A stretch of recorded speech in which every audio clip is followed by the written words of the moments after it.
everyone, a very warm welcome to today's session. I hope you guys are doing absolutely fine and amazingly well, taking good care of yourselves and your loved ones.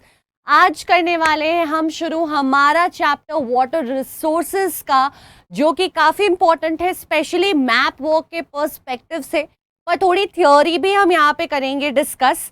ठीक है, तो आज हम discuss करेंगे water scarcity क्या है और क्यों वाटर कंजर्वेशन की है ज़रूरत हमें.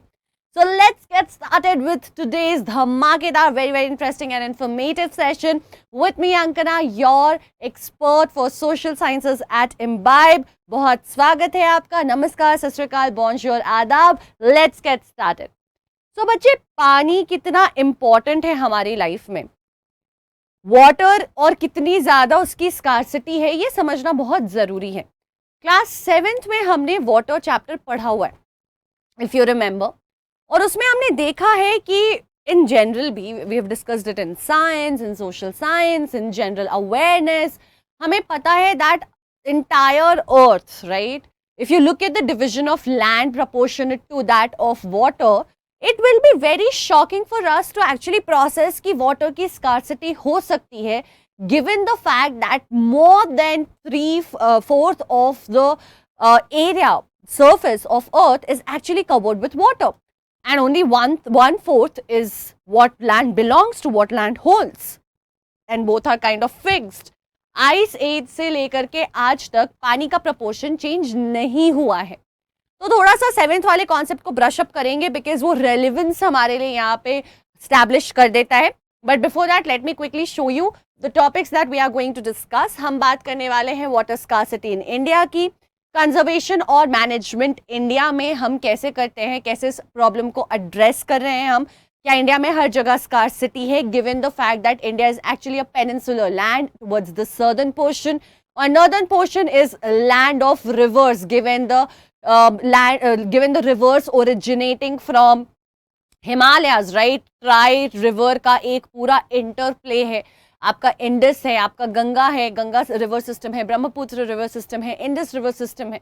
तो हम समझेंगे कि क्या फिर भी यहाँ पे वाटर स्कार्सिटी है, और अगर है तो उसको हम कैसे एड्रेस कर रहे हैं. In general what are various methods in which water can be managed and should be managed. We will also talk about the hydraulic structures of ancient India. So it's not just today that we are aware that we should conserve water.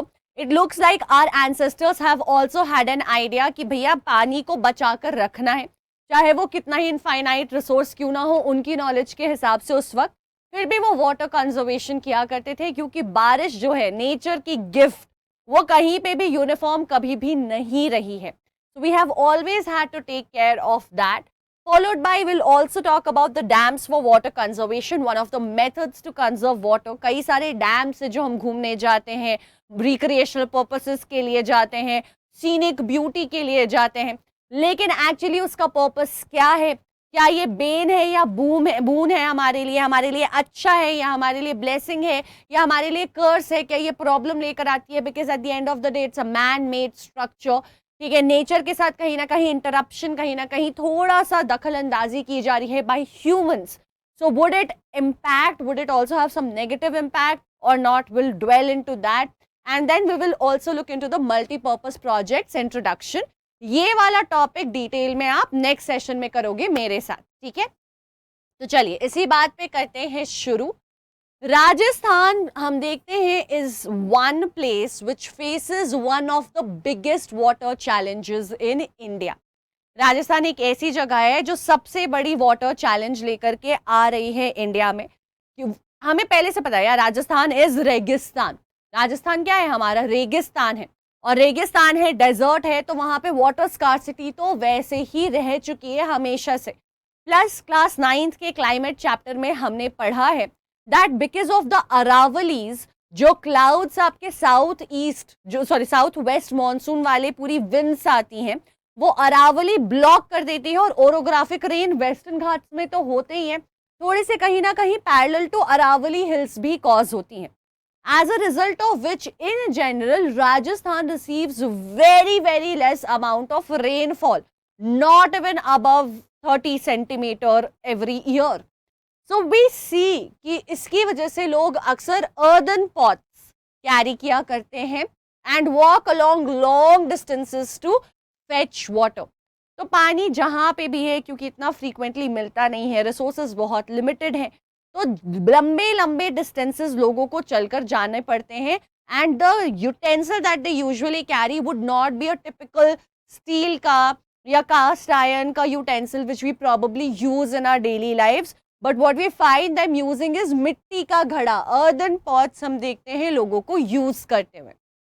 So likewise बहुत सी और भी ऐसी जगह है जहाँ पे हमें पता है कि वाटर स्कार्सिटी जो है फेस की जाती है. वहां पे औरतें इस तरीके से घड़ों को अपने सर पे लेके, सुराही को अपने सर पे लेकर के लंबे डिस्टेंसेस जाती हैं, पानी लेकर के आती हैं. But the question is, a land which is blessed so much by water everywhere possible in the northern portion, in the southern portion, why does this struggle happen? And especially on earth where 70%, more than 70% of its surface is actually covered with water. So we have to understand कि क्या factors है जो water scarcity cause करते हैं, इतना पानी होने के बावजूद हमारे लाइफ में struggle क्यों है, और कैसे हम इस, क्योंकि अब स्ट्रगल तो बन चुका है और अब स्ट्रगल है, तो how can we address this is what we are going to understand in today's session. तो चलो शुरू करते हैं. सबसे पहले बच्चे, अगर वाटर का थोड़ा सा डिस्क्रिप्शन हमें लेना है और समझना है, तो हमें ये पता है कि वाटर जो है वो एक रिन्यूएबल रिसोर्स है. यानी कि हम ऐसा नहीं कह सकते necessarily that it is an absolute infinite resource, right. ये कहने की कोई ज़रूरत नहीं है कि बिल्कुल ही बिल्कुल ही फाइनाइट रिसोर्स है या बिल्कुल ही इनफाइनाइट रिसोर्स है. इसको मैं थोड़ा ब्रेक करती हूँ बिकॉज आपको हो सकता है थोड़ा सा कंफ्यूजन हो जाए यहाँ पे. वाटर एक रिन्यूएबल रिसोर्स है. रिन्यूएबल रिसोर्स का बेसिक मतलब क्या होता है? Anything which can be renewed, reused, यानी कि मे बी नॉन एक्सटिंक्ट नहीं होगी ये, ठीक है, मतलब एक्सटिंक्ट नहीं होगी ये, एग्जॉस्ट नहीं होगी, possibly a non exhaustible resource. ये एक ऐसा रिसोर्स है जो हमारे अराउंड प्रेजेंट रहेगा. नेचुरली ये सोचना बहुत लाजमी है, given when you look at earth, maximum what do you see the earth to be covered in? Maximum portion we see is covered by the blue. किस चीज से मैक्सिमम पोर्शन कवर्ड है? हमारे ब्लू से मैक्सिमम पोर्शन कवर्ड है, which is almost 3/4 of the Earth's surface, which is almost 70%, more than 70%.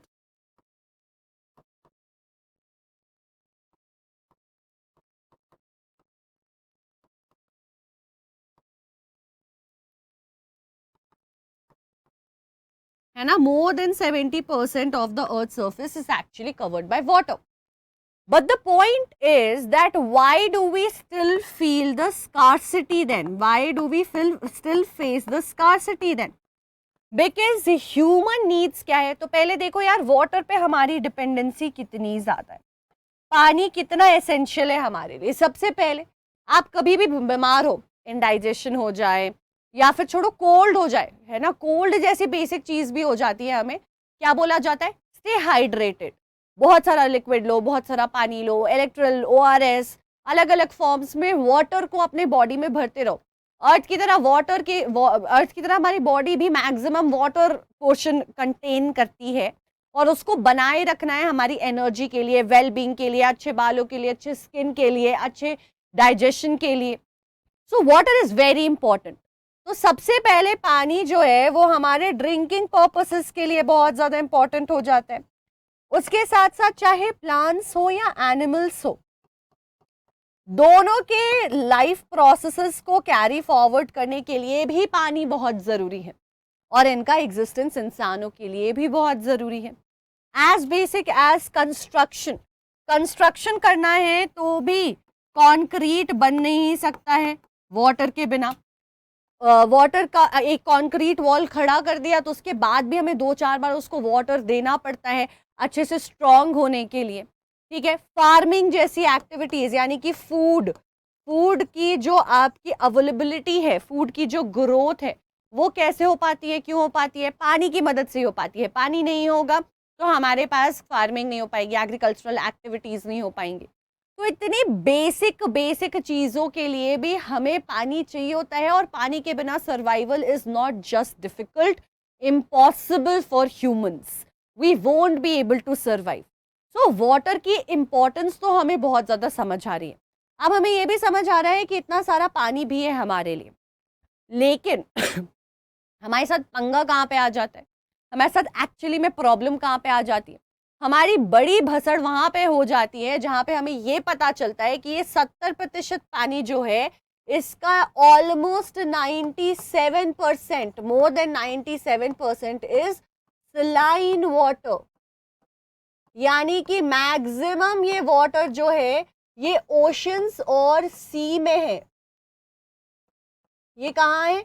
Oceans और सी में maximum पानी जो है पाया जाता है. As a result of which it contains a very high amount of salt in it, which makes it unfit for human purpose uses. मतलब जो हमारे रेगुलर डेली एक्टिविटीज है, खाने पीने का काम है या फिर कपड़े धोने का काम है, वाटर्स को देना, एनिमल्स को देना, जिसके लिए भी ये थोड़ा अनफिट हो जाता है. तो हम कैसा पानी कंज्यूम करते हैं? What we consume is fresh water. Fresh water की availability very shockingly is just 1% all in all, जिसमें हमारे पास आ जाता है आपका रिवर्स में फ्रेश वाटर होते हैं. ठीक है, वाटरफॉल्स वगैरह हो गया, उनमें फ्रेश वाटर होता है.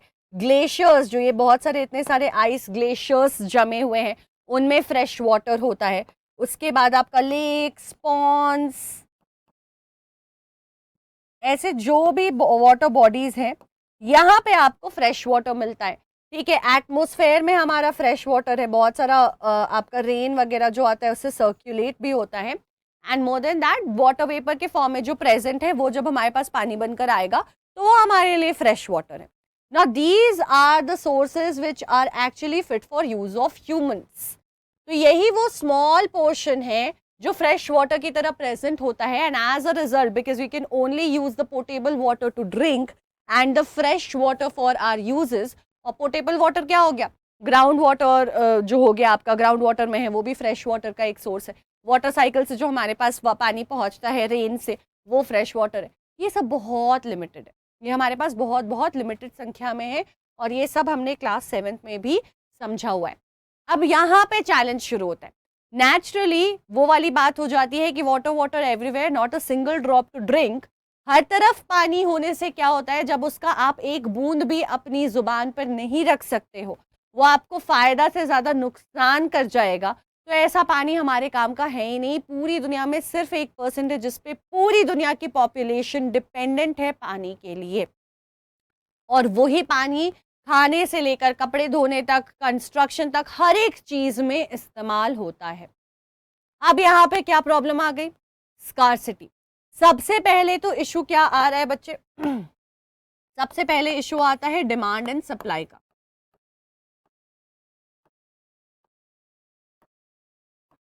यानी कि समझने वाली बात ये है कि जितनी डिमांड बढ़ रही है, क्योंकि पॉपुलेशन बढ़ता जा रहा है, पॉपुलेशन की ज़रूरतें बढ़ती जा रही हैं, ह्यूमन एक्टिविटीज़ का नेचर ऐसा होता जा रहा है कि पानी की डिमांड जो है वो लिमिट हो ही नहीं रही है. डिमांड तो बढ़ती ही जा रही है ज़्यादा से ज़्यादा, लेकिन सप्लाई क्या है? सप्लाई लिमिटेड है. The water supply is limited. जब पानी का सप्लाई ही नहीं है तो कहीं ना कहीं पे तो डिस्प्रपोर्शनेट होगा, कहीं पे तो लोग को ज़्यादा चाहिए होगा और जितना अवेलेबिलिटी है वो कम पड़ जाएगा. दूसरा हमारा क्या हो जाता है? ह्यूमन एक्टिविटीज, जैसे मैंने आपको बोला, बढ़ती जा रही है, ह्यूमन की पॉपुलेशन बढ़ती जा रही है. अब ह्यूमन एक्टिविटीज कई सारी ऐसी हैं जहाँ पे क्लियर वेस्टेज ऑफ वाटर होता है, फ्रेश वाटर.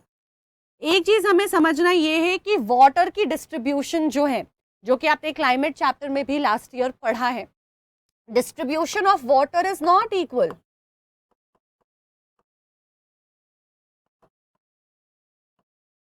ये जो 1% पानी है, भले वो 1% है, बट प्रॉब्लम ये है कि ये 1% भी इक्वली डिस्ट्रीब्यूटेड नहीं है.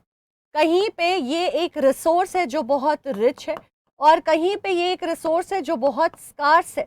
इंडिया में ही अगर एग्जाम्पल लिया जाए तो हमें पता है कि नॉर्थ ईस्टर्न इंडिया में बहुत ज़्यादा बारिश होती है, और ये काफ़ी रिच है आपकी वाटर रिसोर्सेज में, रिवर्स की वजह से, अमाउंट ऑफ बारिश की वजह से. और वहीं पे राजस्थान, गुजरात, ऐसी सारी एरियाज जो हैं वो एरिड रीजन में फॉल कर जाती हैं, ड्राई रीजन में फॉल कर जाती हैं, because the amount of water they receive is very very less by the rainfall. और ये हमने रिसोर्सेज एंड डेवलपमेंट में भी पढ़ा है, और इसीलिए हम लगातार बात करते हैं रिसोर्स मैनेजमेंट की। तो यहाँ पे आप कनेक्शन बना सकते हो, किस चीज़ से कनेक्शन बना सकते हो? कनेक्शन बना सकते हो आप अपने अलग अलग चैप्टर्स से, जो आपने चीज़ें पढ़ी हैं, समझी हैं, वहाँ से। तो हमने जैसे रिसोर्सेज एंड डेवलपमेंट पढ़ा है, उसमें हमने पढ़ा है रिसोर्स मैनेजमेंट के बारे में। तो हमें उससे क्या समझ आया? रिसोर्सेज चाहे कितने ही अबंडेंस में क्यों ना अवेलेबल हो, अगर ढंग से डिवाइड नहीं किए जाए तो स्कार्सिटी क्रिएट कर देते हैं, प्रॉब्लम हो जाती है। तो distribution of water is rich in few areas, and this is just an example of India. ये सिर्फ इंडिया का एग्जांपल है, ऐसा तो कई देश है जो अपनी जोग्राफिकल प्लेसमेंट्स की वजह से पूरे नेशन में ऐसा फेस करते हैं। For example Africa suffers a lot, right? उसके कई सारे रीजन में ये प्रॉब्लम आती है। अब क्वेश्चन ये है कि वाटर स्कार्सिटी हो तो रही है डिमांड और सप्लाई के डिफरेंस की वजह से, ह्यूमन एक्टिविटीज बहुत ज्यादा बढ़ती जा रही हैं और डिमांड बढ़ती जा रही है, लेकिन at the same time awareness नहीं है या नेग्लिजेंस बहुत है। इसकी वजह से वेस्टेज भी बहुत हो रहा है, एक्सप्लॉयटेशन बहुत हो रही है, यानी कि आगे फ्यूचर जनरेशन या बाकी लोगों के बारे में नहीं सोचा जा रहा है। ह्यूमन एक्टिविटीज को अपने प्रॉफिट के लिए फुलफिल करके ज़्यादा से ज़्यादा पैसे कमाने के लिए बहुत ज़्यादा एक्सप्लॉयटेशन की जा रही है हमारे लिमिटेड वाटर रिसोर्सेज की। एक बहुत सिंपल सा एग्जाम्पल है, मैं एक ऐसे जगह पे रहती हूँ जहाँ वाटर इजीली अवेलेबल है, नॉर्मली समर्स, विंटर्स, हर सीजन में। कई जगह पे समर्स में प्रॉब्लम होती है, कई जगह पे पूरे साल प्रॉब्लम होती है। मेरे घर पे, मेरे एरिया में प्रॉब्लम नहीं आ रहा है पानी, तो अब मैं शार खोल करके छोड़ दूँ, ठीक है, बकेट में पानी बहा के छोड़ दूँ, वो फिल्टर से जो पानी आरओ से निकलता है, कितना पानी निकलता है, उसको हम पोछे के लिए, फ्लश में या फिर वॉशिंग पर्पसेस के लिए यूज़ कर सकते हैं। बट हम क्या करते हैं, हम उसको बहने देते हैं, ठीक है। वो जो पानी निकल रहा होता है उसमें वो चीज़ें निकल रही होती है जिसकी ज़रूरत हमें नहीं है, उन मिनरल्स की, न्यूट्रिएंट्स की, बट प्लांट्स को होती है। हम उसको प्लांटेशन के लिए यूज़ कर सकते हैं, हम नहीं करते, ठीक है। ब्रश कर रहे हैं, टैप खुला हुआ है, हैंड वॉश करना है, टैप खोल दिया, कहीं चले गए, पानी बह रहा है। और ऐसे रोज़मर्रा की ज़िंदगी में कई तरीक़ों से, कई बार टैंक्स जो होते हैं घरों में फुल हो जाते हैं, अपार्टमेंट्स में, सोसाइटीज़ में, और पानी बह रहा होता है, nobody stops the motor that is filling the tank. ऐसे करके immense amount of wastage on a daily basis is happening by this population which needs fresh water and is dependent on this limited amount of 1% of fresh water for the entire world. So what we understand is कि ये जो over exploitation हो रही है, ये जो excessive use हो रहा है, यानी कि कम में भी अगर हम काम चला सकते हैं लेकिन हम कम में काम नहीं चलाते, ज़्यादा से ज़्यादा इस्तेमाल करने की कोशिश करते हैं क्योंकि अवेलेबल है। अनइक्वल एक्सेस है, ये बहुत बड़ा फैक्टर है कि डिस्ट्रीब्यूशन बराबर ही नहीं है। अगर हो सकता है कि लिमिटेड नहीं भी होता, हमें कंजर्वेशन की ज़रूरत नहीं भी होती, स्कार्सिटी इन जनरल बाकी जगहों पे कॉज नहीं हो रही होती, फ्रेश वाटर ज़्यादा अवेलेबल होता, लेकिन फिर भी what we have to understand is not everybody has their hands on the water, right. Rajasthan की प्लेसमेंट ऐसी है कि चाहे हमारे पास कितना ही पानी क्यों ना रहे, हमेशा राजस्थान को रेन वाटर कम मिलेगा, और कम मिलेगा तो यहाँ हमेशा सूखे की प्रॉब्लम रहेगी। और ऐसे कई सारे एरियाज है पूरी दुनिया में। तो आपका एक्सेस टू वाटर कई सोशल ग्रुप्स के लिए, कई सारे जोग्राफिकल ग्रुप्स के लिए डिफ़िकल्ट है। यहाँ पे सोशल ग्रुप का और आपकी डिस्पैरिटी का भी बहुत बड़ा फैक्टर आ जाता है। ये वाटर एक बेसिक नेसेसिटी है।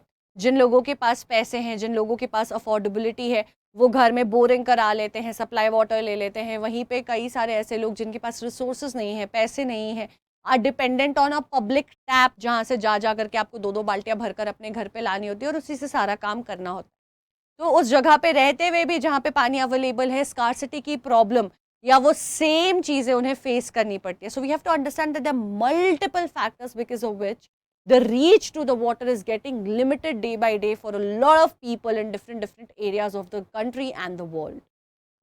Water जो है एक ओवर एक्सप्लॉइटेड रिसोर्स है ना। फार्मिंग की अगर बात की जाए, भर भर के अब हम देख रहे हैं modern forms of farming. Modern forms of farming में अगर आप ग्रीन रेवोल्यूशन की बात करो तो उसमें हमें पता है कि ये जो HYV सीड्स हैं, ठीक है, HYV सीड्स को क्या चाहिए? HYV सीड्स को इंसेक्टिसाइड, पेस्टिसाइड, ये सब तो चाहिए ही, but they also need like a lot of water to be irrigated with, right? They need for a good harvest कि बहुत सारा पानी मिले। जहाँ कम में पहले काम हो सकता था, अपनी ज़रूरतों के लिए हमने एक ऐसे सीड का इजाद कर दिया है जिसमें बहुत सारा पानी डालने की ज़रूरत पड़ जाती है।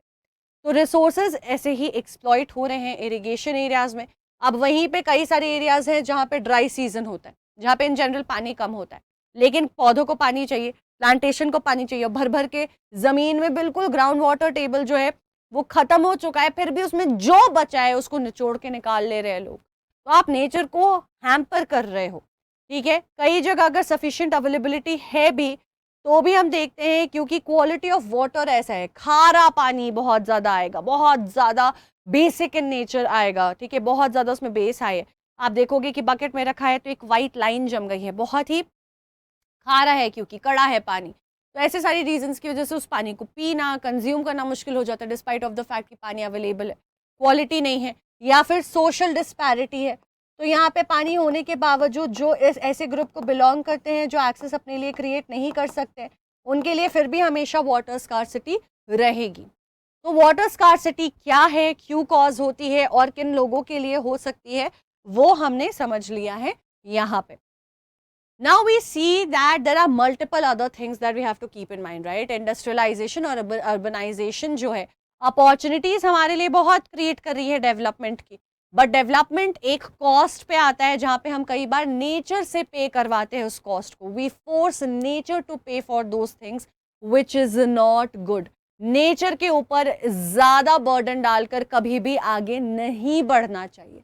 तो इंडस्ट्रियलाइजेशन और अर्बनाइजेशन ने अपॉर्चुनिटीज़ तो बहुत दी हैं, लेकिन स्ट्रेन कर दिया है फ्रेश वाटर रिसोर्सेज को। कई जगह सड़कें बना दी जहाँ पे अदरवाइज शायद एक पिट हो सकता था, जहाँ पे पानी जमा हो सकती थी, ग्राउंड वाटर टेबल में जा सकती थी। हर जगह हमने क्या कर दिया है, कंक्रीट कंस्ट्रक्शन कर दिया है। आप एक बात बताओ, एक जमीन जो बेर जमीन है ना, मतलब जिसपे कुछ बना हुआ नहीं है, नेचुरल ग्राउंड जैसे होता है जिसपे घास है, मिट्टी है, उसके लिए पानी को फिल्टर कर पाना बहुत आसान होता है और वो पानी फिल्टर होके नीचे ग्राउंड वाटर टेबल में जाता है जहाँ से हम इस्तेमाल कर सकते हैं। हमने क्या किया है, डेवलपमेंट किया, अर्बनाइजेशन की है, सड़कें बनाई हैं, घर बनाए और लगा दिया है एक कंक्रीट का मोटा सा परत उस ज़मीन पे जहाँ पे फिल्ट्रेशन बहुत ज़्यादा रिड्यूस हो गई है। हमने बना दी है इंडस्ट्रीज़ जिनको लगती है बहुत बहुत ज़्यादा वाटर अपने प्रोडक्शन के प्रोसेस में, और सिर्फ इतना ही नहीं, जो इनका इंडस्ट्रियल वेस्ट निकलता है वो कहाँ डंप होता है, आसपास के रिवर्स में ले जा कर के ये कर देते हैं डंप। भैया पहले से ही 1% पानी है जिसमें से बहुत लिमिटेड रिवर्स में है, उसमें भी तुम क्या कर रहे हो, कचरा डाल दे रहे हो। अब कहाँ से आएगा पानी? जो आसपास के लोग रहते हैं, जहाँ वो रिवर बहकर जाती है, जिस ओशन में मिलती है, सब पल्यूट हो रहा है, वो सारा पानी खराब हो रहा है। इंडस्ट्रीज बहुत हेविली कंज्यूम करती हैं और किस चीज़ पे रिलाई करती हैं, hydro electric power for energy. हमें पता है कि मैन्युफैक्चरिंग में, स्पेशली बड़े इंडस्ट्रीज में, एनर्जी की डिमांड बहुत हाई होती है। एनर्जी की डिमांड बहुत हाई है तो you need a lot of electricity to be produced.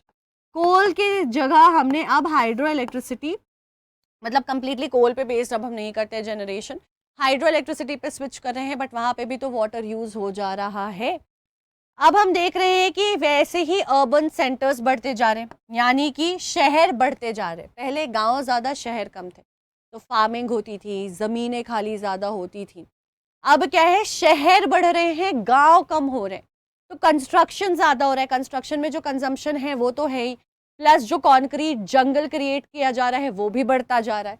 ठीक है, लाइफस्टाइल लोगों की चेंज हो रही है, जहाँ पे पानी का, एनर्जी का, हर एक चीज़ की डिमांड बढ़ी है। पहले कई लोगों के घर में इलेक्ट्रिसिटी नहीं होती थी, या फिर एक रूम में एक बल्ब जला करके सारे लोग उधर बैठे होते थे, एक लाइट जलाकर। अब देखो, एक जगह एसी चल रहा है, वहाँ कोई नहीं भी है, बाहर आकर के बैठा हुआ है, एसी चल रहा है, अरे मुझे 1 घंटे के बाद सोने जाना है, मुझे रूम ठंडा चाहिए। तो हमारी लाइफस्टाइल ऐसे हो गई है that we have started taking things for granted, we need it more and more. As a result of which we are consuming a lot of things. आपको लग रहा होगा मैम वाटर से इलेक्ट्रिसिटी पे कैसे आ गई? वाटर से इलेक्ट्रिसिटी पे इसलिए आ गई क्योंकि इलेक्ट्रिसिटी की प्रोडक्शन तो हाइड्रो इलेक्ट्रिसिटी के फॉर्म में हो रही है, वहां पे भी पानी का रिक्वायरमेंट है। इलेक्ट्रिसिटी सेव नहीं करोगे तो पानी सेव नहीं होगा, ज़्यादा बिजली की कंजम्पशन यानी कि ज़्यादा बिजली की प्रोडक्शन यानी कि ज़्यादा पानी का कंजम्पशन। तो एक चीज़ से आप कई सारी चीज़ों को बचा सकते हो। वहीं हम देखते हैं कि ये सारे डिमांड्स जैसे जैसे बढ़ते जा रहे हैं, नेचुरली, बहुत नेचुरल सी बात है, स्कार्सिटी ज़्यादा से ज़्यादा होती जा रही है।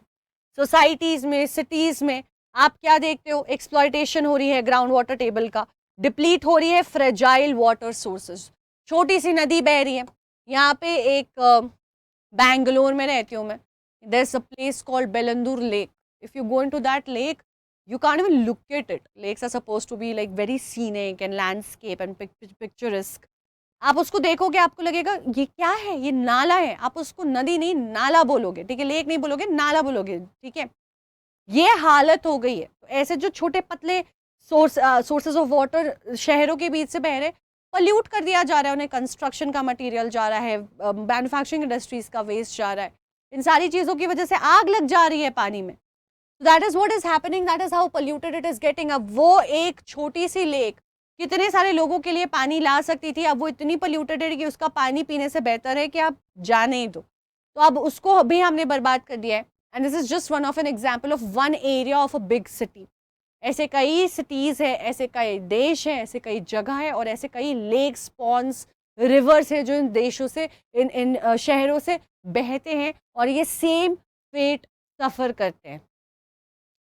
Then now we understand that when scarcity is there, ठीक है, पानी तो घट गया है, अब ये क्या होगा? पुअर क्वालिटी की वजह से हो सकता है। पुअर क्वालिटी कैसे हो रही है? तो हम ये नहीं कह रहे कि सिर्फ पानी नहीं होने से प्रॉब्लम होगा। हो सकता है तुम्हारे अराउंड पानी हो, लेकिन वो पानी, जैसे मैंने आपको बताया, बेलंदूर लेक बह रही है, बेलंदूर में लोग रह रहे हैं, लेकिन उनके लिए पानी नहीं है ना, वो जाके उस पानी का इस्तेमाल नहीं कर सकते। पानी की क्वालिटी बुरी है, पेस्टिसाइड है, केमिकल है, ठीक है, बहुत ज़्यादा पोल्यूशन है, वेस्ट फेंके हुए, अनफिट फॉर यूज़ हो चुका है वो। गवर्नमेंट ने इस चीज़ को प्रायोरिटाइज किया है, समझा है कि क्वालिटी ऑफ लाइफ को मेंटेन करने के लिए, नॉट जस्ट क्वालिटी, लाइफ को मेंटेन करने के लिए, इजीनेस ऑफ लिविंग के लिए, खास करके रूरल एरियाज में, क्योंकि फार्मिंग बेस्ड है, बहुत कुछ ऐसा है।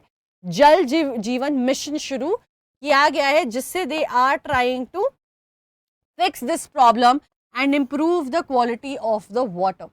तो आपको इसका नाम जो है यहाँ पे याद रखना है, क्या नाम है? जल जीवन मिशन।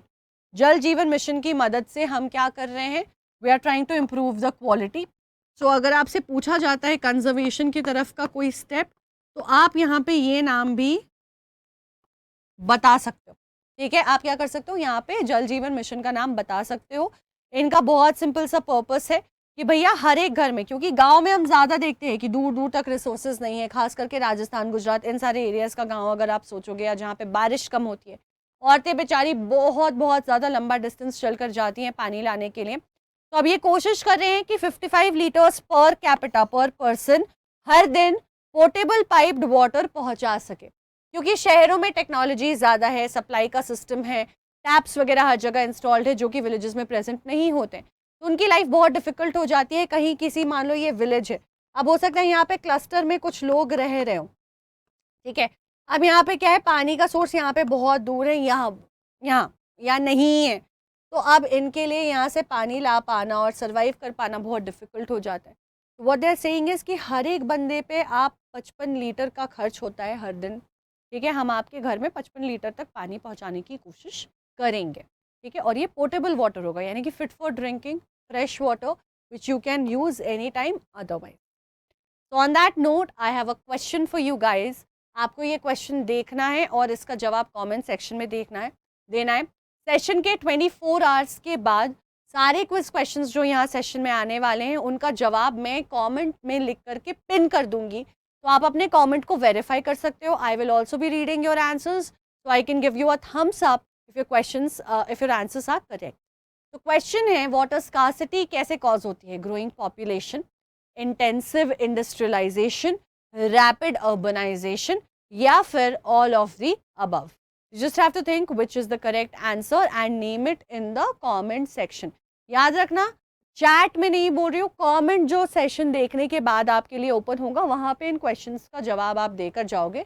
वहीं पे मैं भी जवाब देकर जाऊंगी जहाँ पे आपको 24 घंटे के बाद सोल्यूशन मिल जाएगा. ठीक है, चलो अब है वाटर कंजर्वेशन एंड मैनेजमेंट.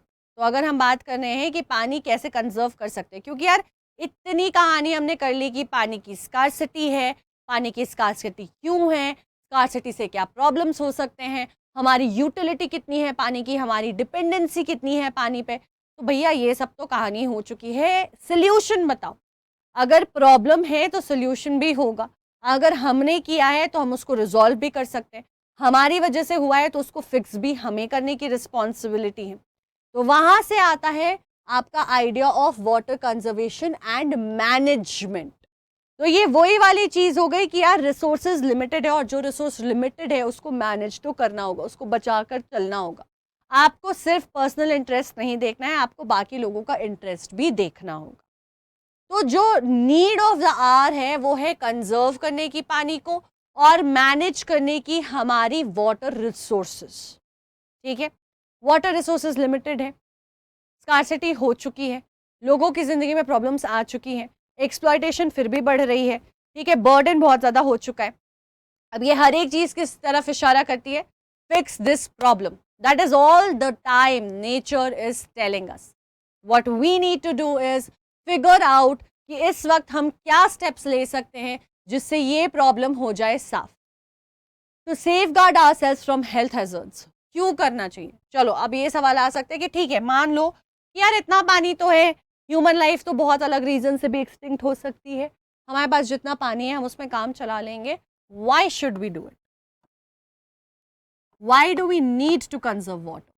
अगर एक बार को मुझे तुम्हें कहना भी पड़ गया, तुम्हें मुझे समझाना भी पड़ गया, किसी और को समझाना भी पड़ गया, सबसे पहले हेल्थ हैजर्ड से बचने के लिए. अब ये हेल्थ हैजर्ड कैसे हो सकता है? यार पानी कम पियो तो वैसे ही 50 तरीके की प्रॉब्लम हो जाती है. कई बार डॉक्टर के पास जाओ, वो सिर्फ यही सोल्यूशन देता है कि आपकी सारी बीमारी की जड़ है कि आपकी बॉडी में इनफ वाटर नहीं है, you are not hydrated, you dehydrated, hydrate yourself. तो सबसे पहले पानी रहेगा तब तो पियोगे. दूसरा, quality of water. Quality of water होना अच्छा बहुत ज़रूरी है. क्वालिटी ऑफ वाटर अच्छा नहीं हुआ तो आप कितना भी पानी पी लो, आप अपने लिए मुसीबत ही ला रहे हो, वो आपकी मदद नहीं करेगा. More than that, when we were saying कि जो ही लिमिटेड वाटर रिसोर्सेज है या जो भी वाटर रिसोर्सेज लिमिटेड या अनलिमिटेड कहीं पे भी है, उनको हम पोल्यूट कर रहे हैं, उनकी क्वालिटी को डिस्ट्रॉय कर रहे हैं, उनमें इंसेक्टिसाइड, पेस्टिसाइड, केमिकल्स प्रेजेंट करा रहे हैं. और ये सब जब ऐसे पानी को आप कंज्यूम करते हो या एक्वेटिक लाइफ्स वहाँ पे कंज्यूम करते हैं, वो हार्म होते हैं. कई बार बहुत सारे लोग इन एक्वेटिक लाइफ्स को कंज्यूम करते हैं, part of the food cycle, उनसे भी वो केमिकल्स हमारे बॉडी में आती हैं. और ये सब क्या कॉज करती हैं? Tumours, cancers, different kinds of defects, birth defects in females for the children that they have in future. इन सारी चीज़ों से बचने के लिए पहले पानी को बचाना होगा, शुद्ध रखना होगा. जो है जितना है उतने में ही अच्छा करके चलो, उसको और बर्बाद मत करो. तो इंश्योर फूड सिक्योरिटी. खाना आएगा कहाँ से अगर पानी नहीं होगा? Farming is impossible without water. तो फूड सिक्योरिटी इंश्योर करने के लिए भी वंस चलो हेल्थ हैजर्ड बचा लिया, अच्छा पानी ले आए, जो भी कर दिया, पर फूड ग्रो कैसे करोगे अगर तुम्हारे पास पानी नहीं होगा? पानी नहीं होगा, फूड ग्रो नहीं होगा, और फूड ग्रो नहीं होगा तो लोगों के लिए खाने के लाले पड़ जाएंगे, और फिर मीन स्ट्रक होगा, शॉर्टेज ऑफ फूड होगा, वॉर्स होंगी, क्या नहीं होगा, और दुनिया तो वैसे ही ख़त्म हो जाएगी. ठीक है, ऐसा कई बार प्रिडिक्ट किया गया है कि जो अगला वर्ल्ड वॉर होगा, वैसे तो हम कई सारे सिचुएशंस देखते हैं जहाँ पे लगता है कि अब वर्ल्ड वॉर होगा, है ना. बहुत ही ज़्यादा डायनेमिक सिचुएशन और टाइम में रहते हैं हम, जहाँ पे एक मतलब सुई इधर से उधर हुई और क्या हो सकता है हमें पता नहीं है. पर ऐसा कहते हैं कि अब अगली लड़ाई ना इन रिसोर्सेज के लिए, सर्वाइवल के लिए होगी, जो बड़ी लड़ाई होगी, है ना, जहाँ पे पानी के लिए, खाने के लिए, ज़मीन के लिए, हवा के लिए, इन सारी चीज़ों के लिए होगी लड़ाई. मतलब पानी ढूंढते ढूंढते हम चांद पे, मार्स पे पहुँच जा रहे हैं, तो पानी कितना एसेंशियल होगा हमारे लिए. Continuation of our livelihoods in productive activities. तो खाना मिले, जीवन मिले, है ना, अपने काम को हम कर सकें, हम जी सकें, इसके लिए बहुत ज़रूरी है. to prevent the degradation of our natural ecosystem. As I told you, चाहे वो plants हो, चाहे वो animals हो, ठीक है, चाहे वो humans हो, अपनी छोटी से छोटी एक्टिविटी के लिए हर एक लाइफ किस पे डिपेंडेंट है? वाटर पे डिपेंडेंट है, और वाटर की क्वालिटी भी अच्छा होना बहुत ज़रूरी है। तो अगर आपसे कभी भी कोई भी पूछता है कि क्यों कंजर्व करना है यार वाटर, हमारा जीवन तो चल जाएगा, तो इसलिए कंजर्व करना है हमारा वाटर, क्योंकि जीवन नहीं चल पाएगा जितनी आसानी से लगता है कि कुछ नहीं होगा और चल जाएगा। ठीक है, हाइड्रोलिक, अब बात करते हैं कि क्या डिफरेंट तरीके हैं जिससे पहले भी पानी को कंजर्व किया जा रहा था, और अब क्या वो तरीके हैं जो मॉडर्न वर्ल्ड में हम इंट्रोड्यूस कर रहे हैं हमारे पानी के कंजर्वेशन के लिए। ठीक है, तो शुरू करते हैं सबसे पहले hydraulic structures of ancient India. तो guys have a look at it. और अब मैं यहाँ पे आपको पूछना चाहूंगी, हड़प्पन सिविलाइजेशन के बारे में जब आपने पढ़ा था, ठीक है, आपको याद होगा क्लास 6 की हिस्ट्री में हम पढ़ रहे थे कि हड़प्पन या फिर इंडस वैली सिविलाइजेशन जो थी वो कितनी ज़्यादा डेवलप्ड थी, way in advance than what we see right now. उस वक्त से कई सारे ऐसे क्रिएशन किए जा रहे थे, जैसे रोड का कंस्ट्रक्शन हो रहा था वैसे ही ऐसे कई सारे टैंक्स बनाए जाते थे जो स्टेप की तरह वेल्स के फॉर्म में होते थे, जहाँ पे पानी को बचा कर रखा जाता था, जहाँ पे सारे लोग यूज़ किया करते थे। तो एंशिएंट इंडिया में या फिर हमेशा से ही लोगों ने समझा है कि बारिश हर जगह बराबर नहीं होती है, एक नेचुरल रिसोर्स को कैसे हमें वर्शिप करना चाहिए, कैसे प्रोटेक्ट करना चाहिए और कैसे अपनी रिस्पेक्ट देनी चाहिए। So this is one of the methods, ठीक है, this is one of the methods through which we have been storing water right from our past. So this is known as the hydraulic structure.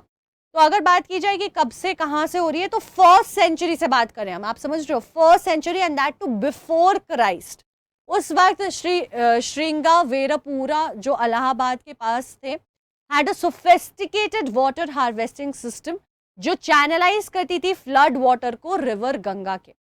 तो हमें पता है, जैसे हमने बोला, कहीं पे पानी बहुत ज़्यादा है, कहीं पे पानी बिल्कुल नहीं है। So there are areas in India जो एक्सेसिव रेनफॉल फेस करती है, more than they require and they can contain, और ये रिवर्स जो हैं अपने बैंक्स के बाहर बह जाती हैं और फ्लड्स आ जाती हैं। अब ये फ्लड वाटर जो डिस्ट्रक्शन कॉज करती है to the life and livelihood of humans, plants, animals, वो तो है ही, but more than that the amount of water that gets wasted is also a huge concern for us.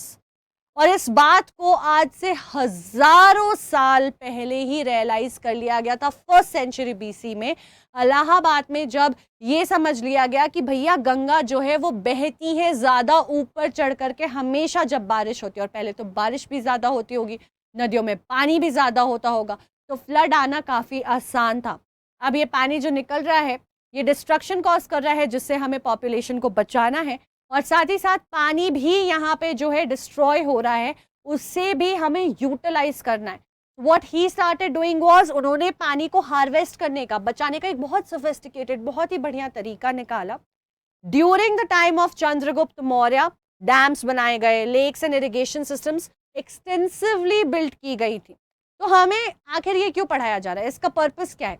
इसका purpose हमें ये समझाना है कि यार ये जो आप देख रहे हो ना कंस्ट्रक्शन, आज का डैम, आज की वाटर स्कार्सिटी, जब ये एग्जिस्ट नहीं भी करती थी तब भी हमारे एंसेस्ट्रल जो ग्रेट लेजेंड रूलर्स रहे हैं, they have always realised and have always kept in mind कि कैसे हमें पानी को हमेशा बचा कर चलना है, कैसे हमें इन चीज़ों का ध्यान रखना है, और क्या तरीके हैं जिससे हम कर सकते हैं ऐसा।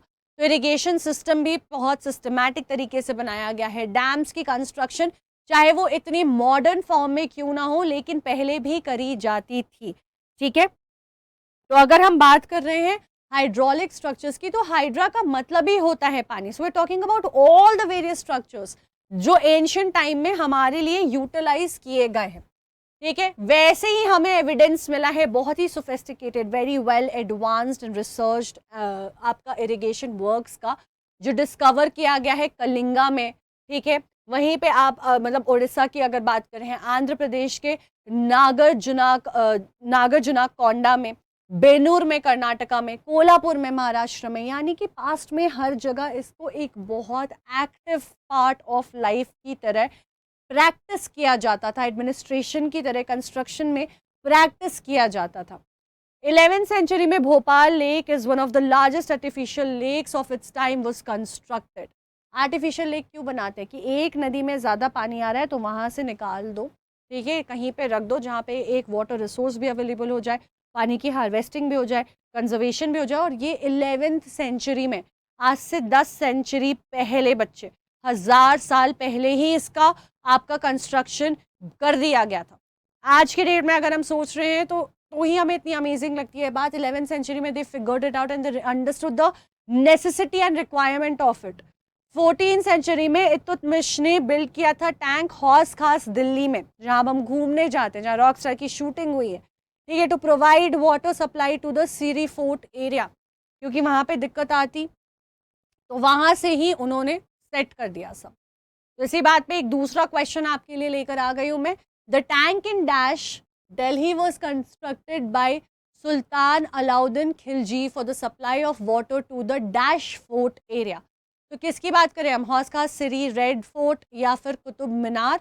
ये आपको बताना है। कहाँ बता के जाओगे? बहुत सिंपल है, चैट में बता के जाओगे, ठीक है, चैट नहीं, कमेंट में, जो आपके लिए हो जाएगा ओपन आफ्टर द सेशन।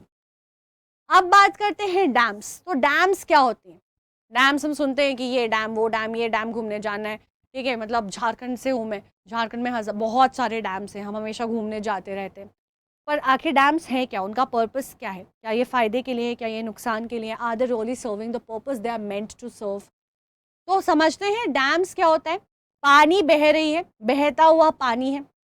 अब बहते हुए पानी में कई बार बहुत फोर्स होता है, क्योंकि स्पीड से बह रही होती है तो फोर्स भी होता है। ये फोर्स बहुत बार डिस्ट्रक्टिव भी हो सकता है। तो अब डैम्स को बनाने का पर्पस बहुत कुछ होता है।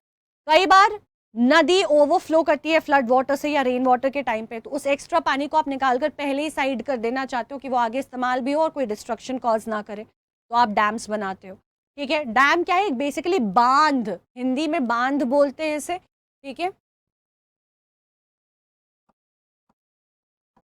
बांध का मतलब क्या होता है? बांधना, टू टाई, टू कंटेन, यानी कि हम क्या करने की कोशिश कर रहे हैं? पानी को कंटेन करने की कोशिश कर रहे हैं। अब ये अलग अलग सिचुएशंस में कंटेन हो सकती है। कहीं पे नदी जो ओवरफ्लो कर रही है फ्लड्स की वजह से ड्यूरिंग द रेनफॉल, उस वक्त वो पानी को निकाल के, या नदी से पहले ही पानी निकाल के साइड कर दिया, कंटेन कर दिया कि वो एक्स्ट्रा ओवरफ्लो ना करे। या फिर कई बार ऐसा होता है कि नदी बहुत तेज़ी से बह रही है, उसमें बहुत पानी है, तो बहुत फोर्स से आगे चल के बहुत डिस्ट्रक्शन कॉज करेगी, तो उसके फ्लो को ब्रेक कर दिया है ताकि आगे डिस्ट्रक्शन ना हो, पॉपुलेशन को, सिविलाइजेशन को हार्म ना हो। उससे पानी निकाल कर कंटेन कर दिया, बांध दिया उसको डैम्स की मदद से।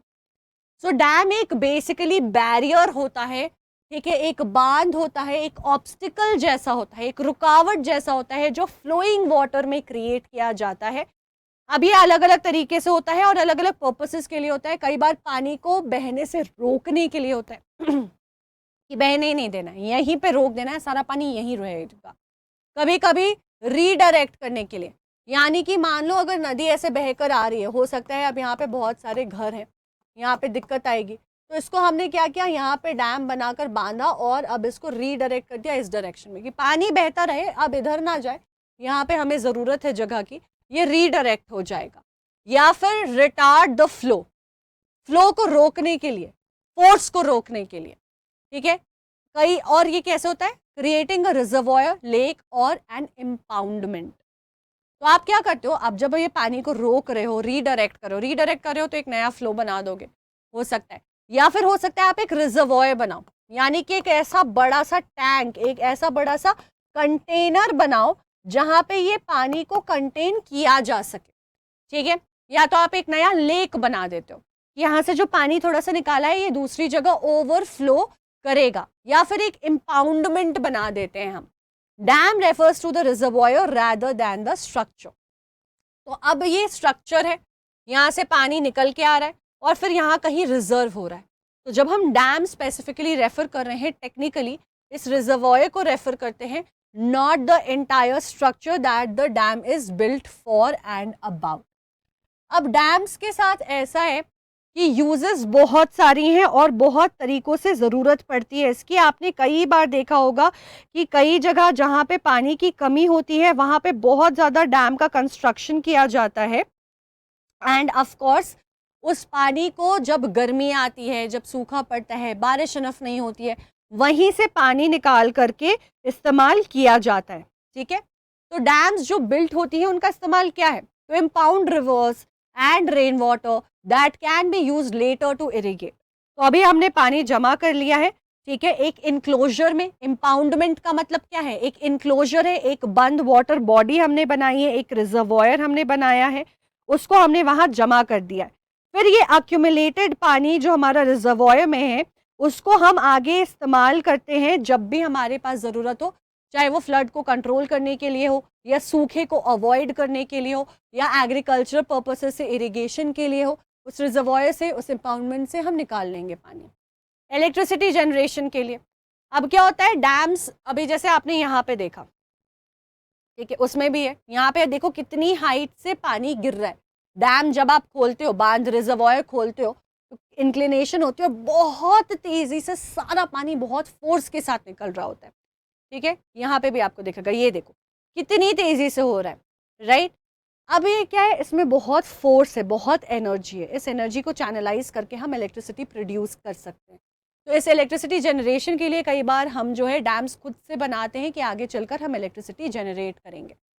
डोमेस्टिक और इंडस्ट्रियल यूजेस के लिए कि भैया पानी जमा कर लिया एक्स्ट्रा, उसी पानी उसी रिजर्वॉयर से पाइप्स लगा दिए और पूरे शहर में सप्लाई कर रहे हैं, या इंडस्ट्रीज़ हैं आसपास तो उनको सप्लाई कर रहे हैं। एक जगह जमा कर लिया एक्स्ट्रा ज़्यादा पानी, ठीक है, फ्लड कंट्रोल करने के लिए। जैसे मैंने आपको बताया, नदी बहुत ज़्यादा ओवरफ्लो करती है, पहले ही बांध बना दिया, पहले ही पानी निकाल दिया है, या जैसे ही वो एक सर्टेन लिमिट के ऊपर जाएगी सारा पानी उस रिजर्वॉयर में चला जाएगा, तो आसपास डिस्ट्रक्शन नहीं होगी, आसपास फ्लड नहीं आएगा, बाढ़ नहीं आएगी।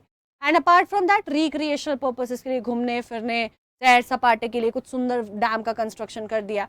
इनलैंड नेविगेशन के लिए, इनलैंड यानी कि देश के अंदर जो पानी का कनेक्शन है, तो जब life lines of Indian economy, national economy आप पढ़ोगे तो आप उसमें देखोगे कि हमारा वाटर ट्रांसपोर्टेशन जो है 2 तरीके से होता है, डोमेस्टिक भी होता है, इंटरनेशनल भी होता है। इंडिया से दूसरे देश जाती हैं शिप्स और कार्गो, सामान लेकर, लोगों को लेकर, तो वो इंटरनेशनल बॉडीज़ में सेल करती हैं, ओशंस में, सीज़ में। पर एट द सेम टाइम कई सारे क्रूजेज या कई सारे छोटे बोट्स एंड शिप्स, वेसल्स आपके देश के अंदर भी पानी है, इतने बड़े बड़े रिवर्स हैं, उसमें भी सेल कर रही होती हैं। आप कई बार बोटिंग के लिए गए होंगे, या जैसे बैक वाटर्स में हाउस बोट्स होते हैं, ऐसे कई सारी चीज़ों के लिए अंदर अंदर inland with in the country also navigation happens. तो हम जैसे इलाहाबाद से लेकर के हल्दिया तक ट्रैवल कर सकते हैं पानी से, फॉर एग्जाम्पल। तो हो सकता है कहीं पे वो पानी का कनेक्शन टूट रहा हो, लेकिन आसपास कहीं से जा रहा है, तो मैंने डैम को कंस्ट्रक्ट करके उस पानी को ऐसा कर दिया, ये एक कनेक्शन जो टूट रहा था उसमें पानी अब ऐड हो गया है, अब ये एक जगह दूसरी जगह से नेविगेशन के लिए, घूमने के लिए एक रास्ते की तरह क्रिएट हो गई। रोड्स कंस्ट्रक्ट कर सकते हैं, पानी कंस्ट्रक्ट नहीं कर सकते थे, बट डैम्स की मदद से वो भी कर सकते हैं।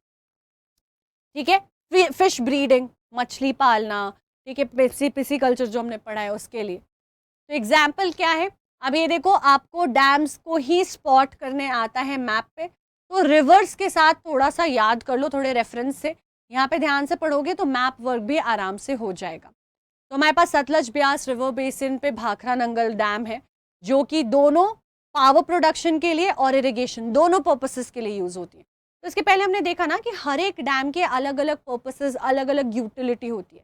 तो भाखरा नंगल से पावर भी प्रोड्यूस होता है, इरिगेशन भी होता है। हीराकुड प्रोजेक्ट है महानदी उड़ीसा, ठीक है, वो इंटीग्रेट करता है conservation of water with flood control.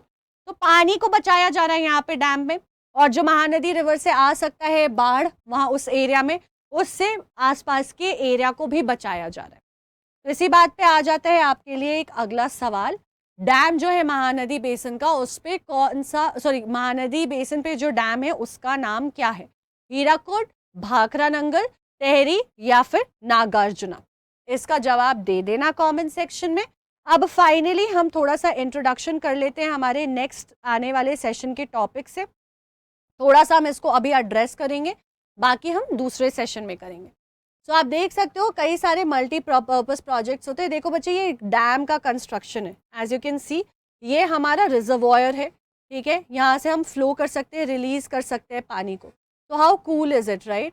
और ऐसे कई सारे एसेट्स आपको हमारे इम्बाइब के प्लेटफॉर्म पे मिलेंगे, जहाँ पे आप लाइव देख सकते हो, समझ सकते हो कि अच्छा यहाँ पे पानी है, यहाँ से पानी निकल रहा होगा, यहाँ से फ्लो हो रहा होगा, यहाँ पे रिजर्व हो रहा होगा, घुमा कर अच्छे से एक्सपीरियंस कर सकते हो। So do that, right? Now multipurpose projects क्या है? सबसे पहले ये समझना है कि हम बात कर रहे हैं मैनेजमेंट ऑफ वाटर यूटिलिटी की, है ना? किसकी बात कर रहे हैं? मैनेजमेंट। तो जब हम मैनेजमेंट की बात कर रहे हैं तो अलग अलग प्रोजेक्ट्स नेचुरली होंगे, कई तरह के प्रोजेक्ट्स हैं जो हम करेंगे। तो ये अलग अलग पर्पसेस के लिए हो रही है, कई बार इरिगेशन के लिए, कई बार शॉर्टेज ऑफ वाटर, सूखे को एड्रेस करने के लिए, फेमीन को एड्रेस करने के लिए, ड्रॉट को एड्रेस करने के लिए, कई बार फ्लड को एड्रेस करने के लिए। तो अलग अलग पर्पसेस से अलग अलग प्रोजेक्ट्स बनाई गई हैं। इनको हम मल्टीपर्पज़ प्रोजेक्ट्स के नाम से जानते हैं, अलग अलग पर्पसेस हैं। तो कई बार डेवलप किया जाता है वाटर रिसोर्स मैनेजमेंट मल्टीपल चीज़ों से, जैसे हमने देखा भाखरा नंगल इरिगेशन और हाइडल पावर प्रोडक्शन दोनों को एड्रेस कर रही। तो वैसे ही आपका Jawaharlal Nehru considered dams as temples of modern India, because इससे आप डिस्ट्रक्शन रोक सकते हो, पानी को कंजर्व कर सकते हो, कई सारे पर्पसेस जो हैं वो फुलफिल हो सकती हैं। तो ये मंदिर है, क्योंकि पानी खत्म हो जाएगा तो जीवन का दान आपको डैम्स से मिलेगा, समझ रहे हो? तो इंटीग्रेट करती है डेवलपमेंट एग्रीकल्चर का, विलेज इकोनॉमी का, एग्रीकल्चर होगा, पानी सही से फ्लो होगा, पानी पहुंचेगा घरों तक तो डेवलपमेंट होगी, खासकर रूरल एरियाज में, रैपिड इंडस्ट्रियलाइजेशन में, और अर्बन इकोनॉमी को भी करती हैं बूस्ट, क्योंकि पानी के सप्लाई पर बहुत कुछ डिपेंडेंट है। ठीक है, अब लेकिन यहाँ पे इन डैम्स का कंस्ट्रक्शन और ये अलग अलग प्रोजेक्ट्स तो हम समझ चुके हैं। मैं आपको बार बार कह रही थी कि क्या सिर्फ फायदे ही फायदे, because at the end of the day ये एक मैन मेड स्ट्रक्चर है। क्या इससे हमें कोई नुकसान नहीं है? ऐसा नहीं है, नुकसान बिल्कुल है। डिसएडवांटेजेस क्या है मल्टीपर्पज प्रोजेक्ट्स के? रेगुलेट और डैमिंग करता है रिवर वाटर का, जो नेचुरल फ्लो को रोक रहा है। नेचर के फ्लो को कभी भी आप रोकोगे वो अच्छा नहीं होता है, चाहे वो आप कितने अच्छे के लिए करो, कभी ना कभी वो प्रॉब्लम क्रिएट ज़रूर करेगा। तो हम नेचर के साथ कहीं ना कहीं उलझ रहे हैं। डिस्ट्रॉय कर रहा है habitats of reverse aquatic life. अब समझो क्या हो रहा है, नदी बह के जा रही है, उसके साथ फिशेस भी ट्रैवल कर रही हैं, तुमने उसको नदी को फ्लो को रोका, पानी को जमा कर लिया।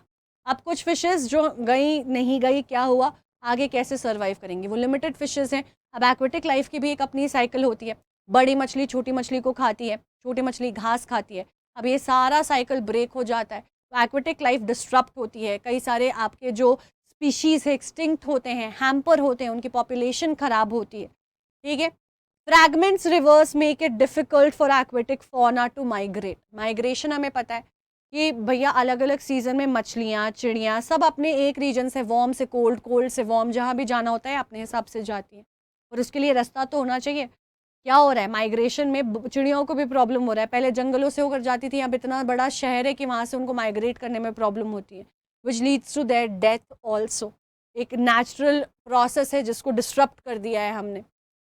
कई बार क्या होता है, submerges the existing vegetation and soil leading to its decomposition over a period of time.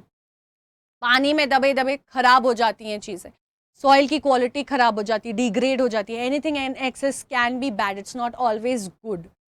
Projects project क्या है, तुमने नेचर से छेड़खानी कर दी है। तुमने बहुत सारा पानी जो आइडली नदी बहते रहनी चाहिए थी ज़मीन पे, उसको जमा करके एक जगह रख लिया। उसने इमेंस प्रेशर उस ग्राउंड पे क्रिएट कर दिया है।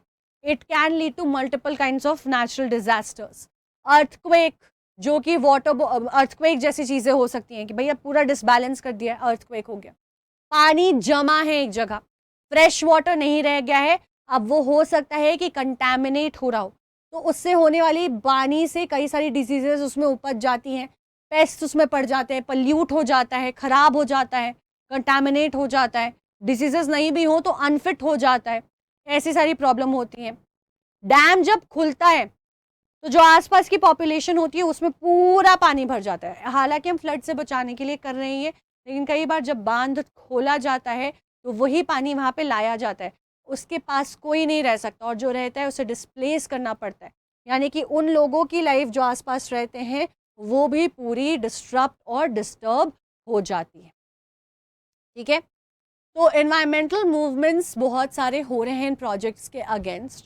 ये प्रोजेक्ट्स वैसे तो अच्छे इंटेंट से बनाया गया है, बट इश्यूज़ हैं इनमें, और इसीलिए अब जो कई सारे एनवायरमेंटल एक्टिविस्ट्स हैं उनको आप देखोगे कि भाखरा नंगल बंद करो, ये बंद करो, वो बंद करो, ठीक है, ऐसे कई सारे जो है नर्मदा नदी पर प्रोजेक्ट चल रहा है उसको बंद कराओ। इस पर बहुत ज़्यादा activities, protests, raising of voices is happening. So आप देखोगे कि नर्मदा बचाओ आंदोलन, तहरी डैम आंदोलन, ये सब हो रहा है क्योंकि भैया लोकल कम्युनिटीज़, अल्टीमेटली तुम ह्यूमन के प्रॉफिट के लिए बना रहे हो, उन कम्युनिटीज़ को फिर भी हार्म हो रहा है कि आप कह रहे हो कि नहीं हम पानी बचाएंगे, फ्लड नहीं आने देंगे, इरिगेशन में हेल्प होगा, बट अगर जब आसपास की कम्युनिटीज़ नहीं सेटल हो पा रही हैं, नहीं रह पा रही हैं, तो उनका फ़ायदा कहाँ है फिर? शायद एक बिगर पिक्चर हम यहाँ पे मिस कर रहे हैं। तो लोकल कम्युनिटीज़ को इतनी हार्म होती है, इस वजह से इसको चेंज करना पड़ता है। कई बार इंटर स्टेट वाटर डिस्प्यूट भी हो जाते हैं। अब मान लो एक ही नदी है, वो मल्टीपल स्टेट्स में बह रही है, मल्टीपल स्टेट्स में बह रही है, तो मल्टीपल स्टेट्स के लिए वो वाटर रिसोर्स है, उस पर ही लाइफ बेस्ड होती है। जैसे कि हमने सुना था कर्नाटक और तमिलनाडु में कितनी बड़ी लड़ाई हो गई थी पानी को लेकर के, कावेरी के। क्या हो रहा है, एक ही नदी है, दो स्टेट्स में बह रही हैं, दोनों के लिए आपको वाटर सप्लाई है पूरे पॉपुलेशन के लिए। अब जो पहला स्टेट है उसने कहा कि नहीं हम डैम बना लेंगे क्योंकि यार ये फ्लड ला देता है, या हमें इरिगेशन के लिए पानी बचाना है, यही हमें पॉपुलेशन से नहीं चाहते, तो हम इसको रीडायरेक्ट करना चाहते हैं। For what ever reason dam बनाया, उसका बहुत सारा पानी कम कर दिया। अब जब वो नदी आगे बह रही है, दूसरे स्टेट में जा रही है, वहाँ पे पानी नहीं पहुँचेगा, तो दूसरे स्टेट को प्रॉब्लम हो रही है, वो भी इक्वली डिपेंडेंट है। तो ये एक ऐसा रिसोर्स है जिसको हम सिर्फ अपने लिए क्लेम नहीं कर सकते, सिर्फ अपने एरिया में कुछ नहीं कर सकते। तो ऐसे कई सारे डिस्प्यूट्स होते हैं। तो बेनिफिट्स तो हैं, लेकिन साथ ही साथ वी हैव टू अंडरस्टैंड कि कई सारे चैलेंजेस भी हैं।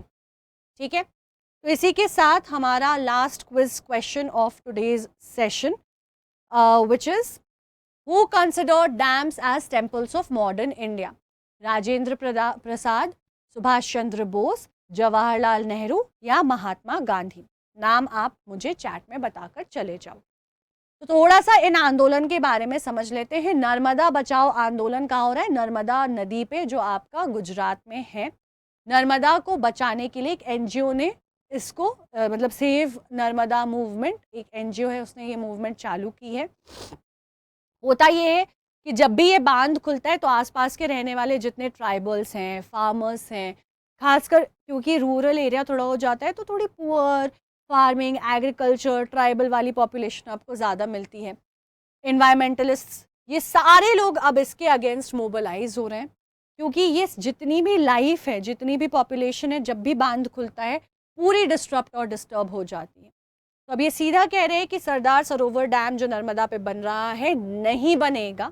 पहले एनवायरमेंटल कंसर्न्स थे, क्योंकि सारी जितने भी पेड़ थे वो सबमर्ज हो जाते हैं, बट अब उन्हें और पोल्यूशन और एक्सप्लॉयटेशन, इन सारी चीज़ों का भी कंसर्न आ रहा है। अब हम देखते हैं कि शिफ्ट हो गया है कंसर्न फुल रिहैबिलिटेशन फैसिलिटीज़ पे। तो आपने नदी बना दिया है, तो पहले हम कह रहे थे कि पेड़ पौधे तुम सबको सबमर्ज कर दोगे, ये सारी लाइफ यहाँ पे ख़राब हो जाएगी, है ना। अब क्या है, अब इस पे भी लोग ध्यान दे रहे हैं कि इतने सारे लोग मतलब ह्यूमंस रहते हैं, उनको तुम डिस्प्लेस कर रहे हो, वो कहाँ जाएंगे? उनके लिए घर दो, सारी चीज़ों को फिक्स करो। इतनी प्रॉब्लम्स नहीं होनी चाहिए। फ़ायदा से ज़्यादा इतने लोगों को नुकसान हो रहा है, तो उसको फिक्स तो करना पड़ेगा। तो पीपल बिलीव्ड कि उनकी जो सफरिंग है, डिस्प्लेसमेंट है, वो बेटर हो जाएगी, would lead to a better livelihood and plentiful harvest. हालांकि ऐसा नहीं हुआ है। Survivors have expressed acceptance of their sacrifice for the nation. लोगों ने कहा है कि ठीक है यार, देश के लिए कर रहे हैं तो हो जाने दो, ठीक है। तो अगला सेशन बच्चे कल आने वाला है। Initially we build dams to obstruct the surface run off या रिटेन वाटर, लेकिन कई जगह हम देख रहे हैं they never caused a never ending chain of disputes. तो बहुत सारी प्रॉब्लम्स भी ले गई हैं। तो क्या हमारे पास बड़े डैम्स का या इनका कंजर्व करने के लिए फ्रेश वाटर ऑल्टरनेटिव मेथड है? Can we do something else? That we will find out in the next session, where we will talk about the other multi-purpose projects which may not be harming people as much and would actually be more friendly. जल्दी से summarise कर लेते हैं। Water scarcity हमने समझा कि over exploitation, excessive use, unequal access to water, social disparity, इन सारी प्रॉब्लम्स की वजह से होती है। आज के लिए इसलिए बहुत ज़रूरी है आज की तारीख में कि पानी जो है कंजर्व करें, और एक ये इनइक्वल डिस्ट्रीब्यूशन ऑफ रिसोर्स है, तो हमें मैनेज करना इसको बहुत ज़रूरी है। और ये एंशियंट टाइम से होता आ रहा है, 1st सेंचुरी देख लो, 11th सेंचुरी देख लो, 14th सेंचुरी देख लो, बहुत ही सोफिस्टिकेटेड कंस्ट्रक्शंस हमें मालूम पड़े हैं एग्जिस्ट करते हुए, एविडेंसेस मिली हैं हमें साफ साफ, ठीक है। उसी के लिए हमने एक तरीका बनाया डैम्स का, जो एक बैरियर की तरह रहती है, फ्लोइंग वाटर को ऑब्स्ट्रक्ट करती है, रीडायरेक्ट डायरेक्ट करती है, रिटार्ड करती है, और कई बार क्रिएट करती है रिजर्वायर लेक या इम्पाउंडमेंट, उसी का हिस्सा बन जाती है। मतलब मल्टीपर्पज़ प्रोजेक्ट्स कई सारे हमने शुरू किए हैं, लेकिन ऑफ कोर्स इसका बहुत क्रिटिसिज्म रहा है। एग्जांपल इज़ वन नर्मदा बचाओ आंदोलन, जो सरदार सरोवर डैम के कंस्ट्रक्शन को नर्मदा पे रोक रही है, क्योंकि जो बाकी डिस्ट्रक्शन या डिसरप्शन कॉज करती है वो आसपास की ज़िंदगियों में, वो बहुत ज़्यादा होती है। तो इन प्रोजेक्ट्स के बारे में और जानेंगे हम आगे। आपके लिए मैंने ऐसे बहुत सारे डिटेल्ड वीडियोस और बनाए हैं, और क्लासेस हमारी रोज़ चल रही हैं हमारे इम्बाइब के ऐप पे या वेबसाइट पे for free. Just go head and register, make sure अपने क्लास और बोर्ड का सिलेक्शन सही से कर ले रहे हो। आपको वहाँ पे प्रैक्टिस क्वेश्चंस भी मिलेंगे, टेस्ट्स भी मिलेंगे, जो हमारे बोर्ड के पर्सपेक्टिव से बहुत इंपॉर्टेंट है, और बहुत ही ब्यूटीफुली एनिमेटेड क्यूरेटेड वीडियोस भी मिलेंगे, जिससे आप अपनी लर्निंग को और ज़्यादा इनरिच कर सकते हो। At the same time, do not forget to connect with us on the Telegram channel that we have for 9th and 10th. This is the link and this is the QR code. This is one place where we directly connect with you to jitne bhi updates, announcements, या just in case we want to say and talk to you directly, say something and talk to you directly, हम यहीं पे आते हैं, तो इसको join करने में कोई हार्म नहीं है, आपको अपडेट्स हमारी तरफ से मिलते रहेंगे. So make sure that you're a part of this Telegram channel. So on this note, guys, I'm going to end this session over here. I hope water scarcity or conservation and methods in dams आपको समझ आ गया. कल मिलते हैं अगले session में, जो हमारा मल्टीपर्पज़ प्रोजेक्ट्स पे होगा. So till then, do not forget to stay subscribed. Make sure to share the session if you like the video. Quiz questions के जवाब कमेंट सेक्शन में दे देना, कल उनका जवाब मैं इस चैट पे पिन कर दूंगी. And please ensure to hit the like button if you like the video. Do tell me in the comment section कैसा लगा, कोई डाउट है तो वो भी पूछ लीजिए. और जब तक हम नहीं मिलते हैं अगली बार, do not forget to stay tuned and keep imbibing.